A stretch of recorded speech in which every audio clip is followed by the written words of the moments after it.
आज उत्तराखंड में UCC committee ने अपना ड्राफ्ट सरकार को सौंप दिया है। अब उत्तराखंड की सरकार एक विधानसभा का विशेष सत्र बुलाएगी, जो ड्राफ्ट आया उसका विधिक परीक्षण कराएगी और उत्तराखंड में एक ऐतिहासिक काम होगा, यूनिफॉर्म सिविल कोड का कानून बन जाएगा। संविधान निर्माता चाहते थे सबके लिए कानून हो। भारत की संस्कृति भी हमेशा महिला पुरुष के बीच में भेदभाव का विरोध करती है। हमारे देश में तो नारी तु नारायणी की संकल्पना है, यत नारस्तु पूज्यते रमन्ते तत्र देवता। दुर्भाग्यवश भारत में आज भी बहुत सारी मुगल कालीन कुरीतियां जारी हैं।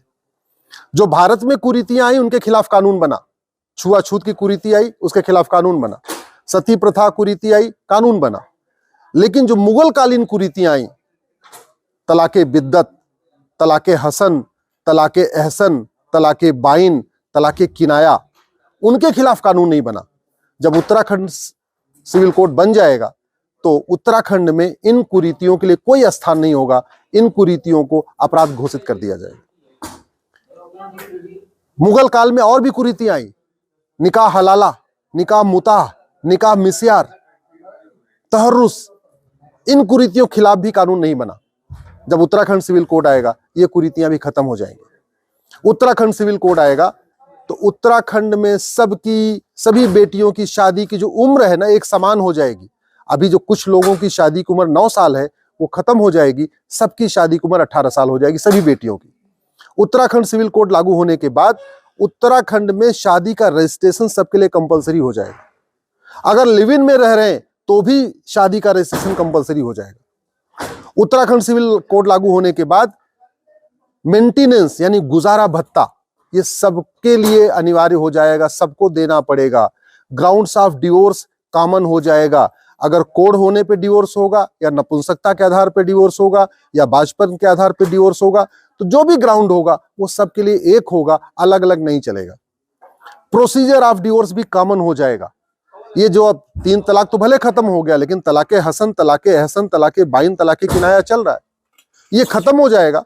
सबका जो डिवोर्स होगा वो थ्रू कोर्ट होगा। कूलिंग पीरियड सबके लिए एक समान हो जाएगा। अभी हिंदू, जैन, बौद्ध, सिख के लिए जो कूलिंग पीरियड है 6 महीने का है, लेकिन क्रिश्चियन में कूलिंग पीरियड 2 साल का है, वो सबके लिए एक समान हो जाएगा। बच्चा गोद लेने का अधिकार सबको एक समान हो जाएगा।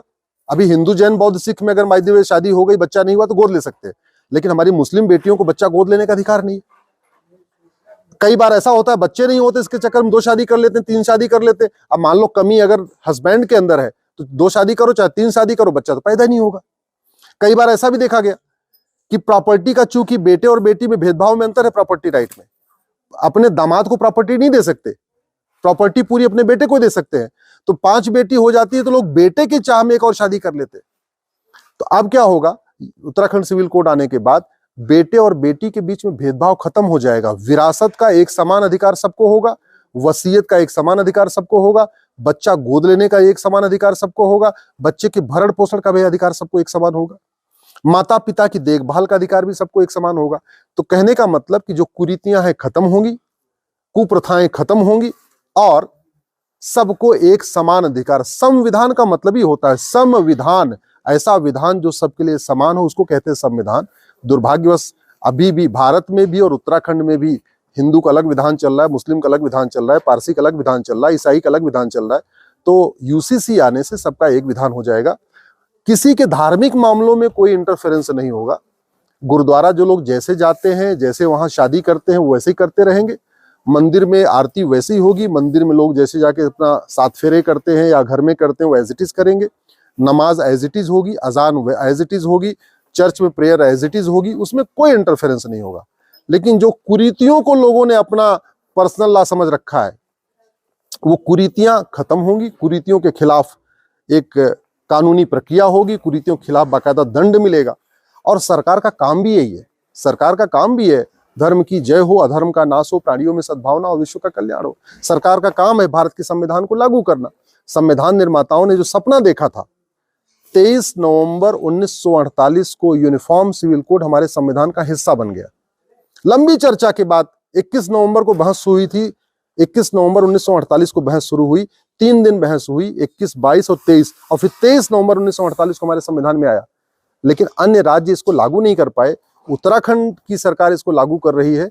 इसके लिए हम सब धन्यवाद देते हैं। उत्तराखंड के मुख्यमंत्री को विशेष रूप से धन्यवाद कि उन्होंने इतना साहस दिखाया, और आशा करता हूं कि जो उत्तराखंड का ये यूसीसी है, ये अन्य राज्यों के लिए एक मॉडल का काम करेगा। जब कई राज्य इसको अपना लेंगे तो कल को फिर केंद्र सरकार भी इसको इंप्लीमेंट कर देगा। तो मुझे लगता है बहुत जल्दी ही पूरे देश में जितने भेदभाव करने वाले कानून खत्म हो जाएंगे। खासतौर पे अंग्रेजों ने जो कानून बनाया भेदभाव करने वाला, 1872 में उन्होंने क्रिश्चियन मैरिज एक्ट बनाया, 1936 में पारसी मैरिज एक्ट बनाया, 1937 में उन्होंने शरीयत एक्ट बनाया। ये सारे भेदभाव करने वाले कानून खत्म होंगे, भेदभाव करने वाली कुरीतियां खत्म होंगी, भेदभाव करने वाली कुप्रथाएं खत्म होगी, और हमारी सभी बेटियों को इक्वल राइट होगा। कहते नहीं, जब बेटियां पढ़ती हैं तो समाज आगे बढ़ता है। अब जब शादी की उम्र 9 साल है तो बेटी पढ़ेगी कैसे?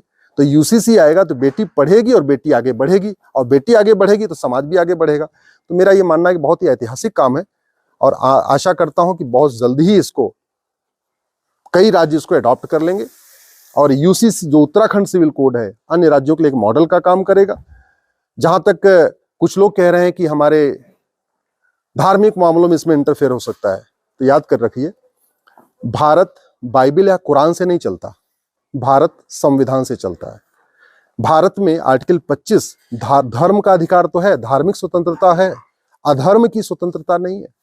भारत का संविधान का आर्टिकल 25 रीतियों का अधिकार देता है, कुरीतियों का अधिकार नहीं देता, प्रथा का अधिकार देता है, कुप्रथा का अधिकार नहीं देता।